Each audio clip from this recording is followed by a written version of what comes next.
What's happening, beautiful people? I am trusting you can hear me. I'm going to see if I can block out some other sounds here. I'm coming to it from a really cool venue. This is actually one of the hotels I stay at when I come into Miami. Those of you that have been on this for a while have heard me talk about this. Or, you know, that I come live from a hotel here in Miami because I come here quite often for one of the real estate offices I work with. And check this out. It's an old van. You can see it or not. An old van. It's pretty cool. This is actually in the pool area, and I will here. Check it out. How cool is this? See if I can get this stand going back up again. What's happening, everybody? Good to see you coming in. Feel free to drop a comment, say hello as you guys are coming in. I'm gonna make sure I figure out what I'm doing with this technology all the time. Glad you're here. I am not going to stare at you that closely. Nobody wants that, right? But anyway, cool venue here right in front of this is actually a bar. So the back side of this van is like cut off and turned into a bar, like a U-shaped bar area. And then they do drinks and stuff out of it. It's actually pretty cool. But that's the kind of thing you find here. This is on Biscayne Boulevard. So if you've ever been to Miami, Biscayne has a bunch of mid-century hotels that they have redone. And this is one of them. This is called the Selena, specifically with gold dust, I think. Anyway, the Selena. And then there's another one further downtown. But anyway, I am here. We're here to do Spencer Uncensored. I don't know how uncensored it's going to get. We'll see how interesting it becomes over time. I only have 28% on this tablet, so we'll see how long we can go with it. But anyway, this is September the 12th? Yeah, the 12th. September 12th. I don't know for you who's watching this necessarily, but in all of my world, everywhere that I work with, especially with real estate agents, we focus on the fact that we're 90 days out from any results. And so to get 2024 kicked off, we've actually been doing a lot of planning conversations. I am not going to go through a lot of what we're doing there, but I am going to drop this as a suggestion for those of you that maybe aren't doing it right now. If you don't plan in the month of September, the month of October, November, December will become, well, if you don't do it this way, you're going to be into 2024 late. 2024 late. And what I mean by that is if you start in January implementing things to get that year going, you're not going to see results from January activities until March, April, right? So if you want to see 2024 do better, you're going to need to get started on that, enacting plans and making changes to your strategies and what you're doing at the end of this year so that you can ramp up into it. So that's why we're doing that right now. We've had a lot of fun today talking about anchor goals and threshold moments and all these weird, these things that people are like, what is all this? What is he talking about? We talked about drift to drive, and you could see the wheels turning. People, really getting hyped about what we're doing. The reason they're getting hyped, and this is just a point of reference or conversation, if you don't get emotional about your goals and why you want to do them, you're not going to do them. I see Deborah just said hello or good afternoon, right? Because she's out on the west coast of the U.S. here. I actually still remember your anchor goal, Deborah.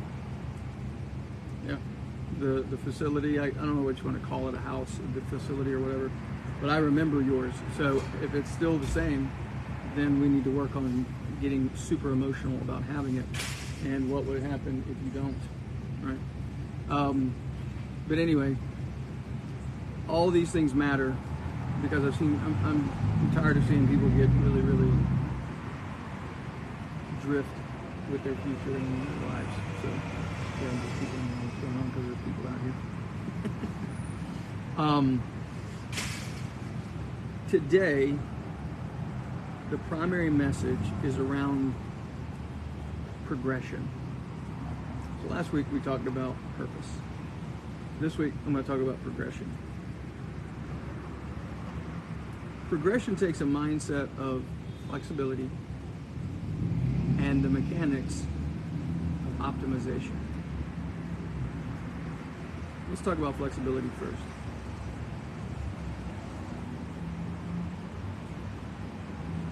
We talked about commitment last week, remember? And if you didn't, you might want to go back and watch it. It's the one where I'm in this like flowery shirt and I'm in a garage, having this conversation.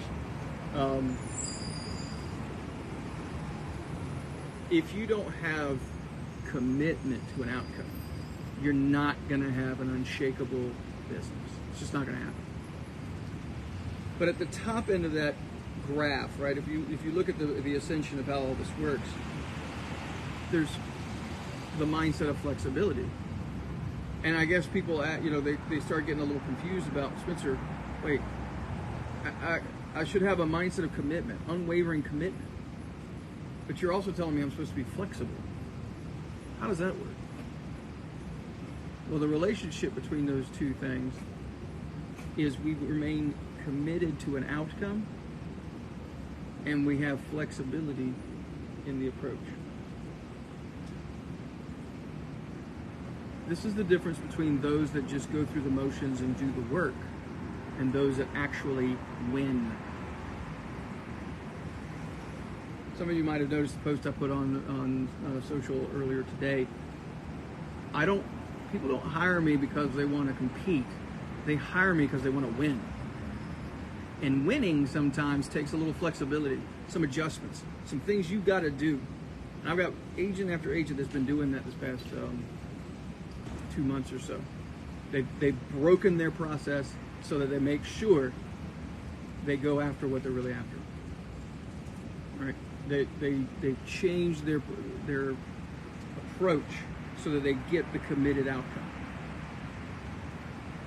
So if you get so embedded that you're rigid, you're going to have a problem. Yep, like a tree rooted. And when I usually talk about flexibility, Deborah, by the way, I usually talk about the palm tree because. And I always tell the story of Hurricane Charlie when it came through, that I had a big hardwood tree that got ripped out of the ground, roots and all, because obviously it was a hardwood and it wouldn't move, it wouldn't bend. And so 140 mile an hour winds just rips it right out of the ground. Where all the palm trees, none of them are ripped out of the ground. Why? 2 reasons. One, they have a different kind of root system. And 2, they are able to bend. You want to be strong and flexible. But this is a conversation around winning, is my point. If you're not getting the outcome and you're staying rigid in your adjustments, your feedback loops, right? Things you need to make changes on. If you're not willing to make the adjustments, because this is how I'm supposed to do it, this is how I'm going to have to do it, this is how I plan to do it, Spencer. It's not how the plan was supposed to go. Man, fuck your plan right now. If you are losing, do what it takes to win.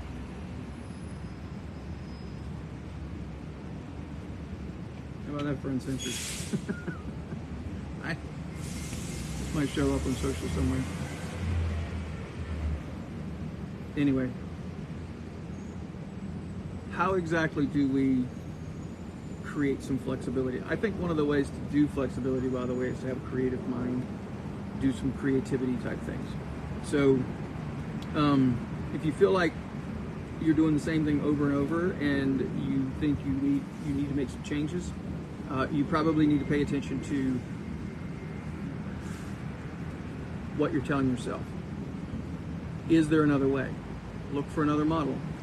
Are there other people winning where you're losing? If so, what are they doing differently? And then the question is going to be, are you willing to try something different? And yes, I use the word try. Are you willing to attempt something different?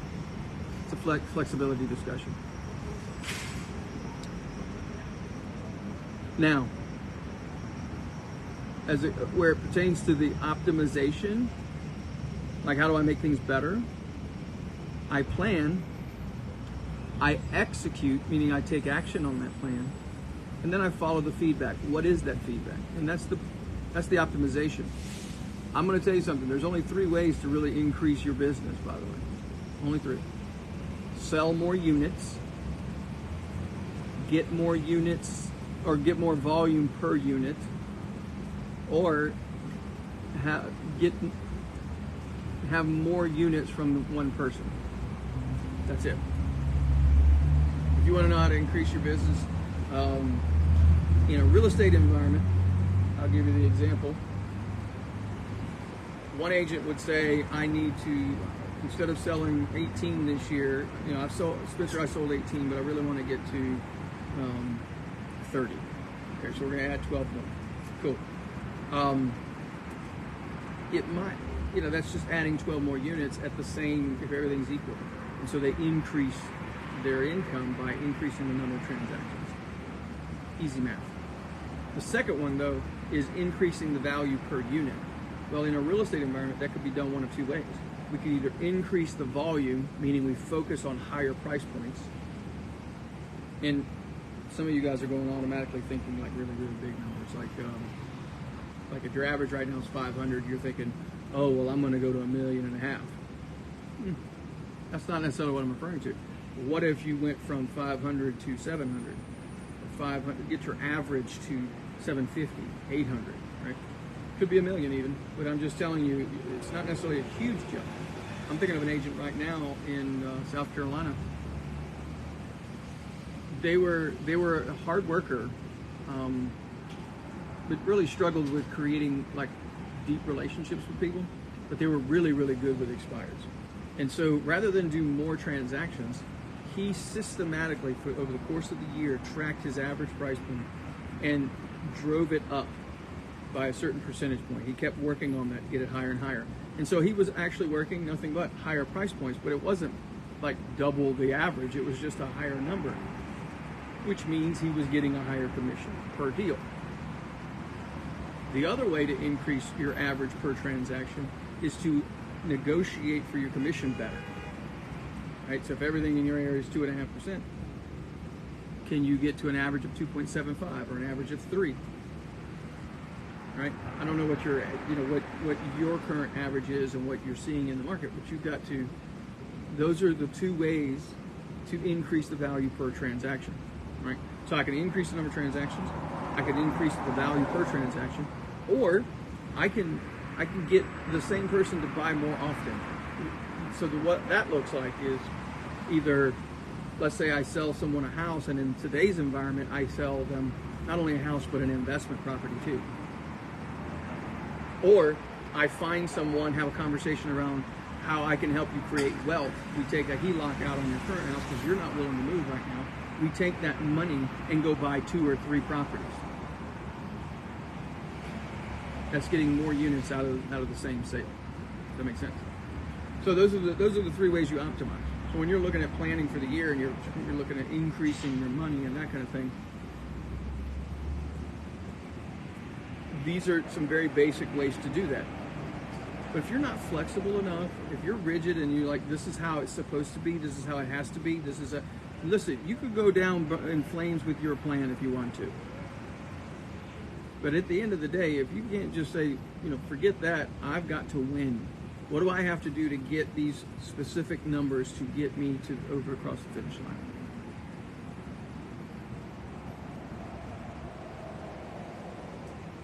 So the encouragement for tonight, the encouragement for tonight is, am I looking at 2024 objectively enough to be willing to make some changes? And then objectively, what is the adjustments I should make? And then act on those changes and then follow that feedback. Am I making progress? This is how you become progressive. This is how you progress and go and get and create.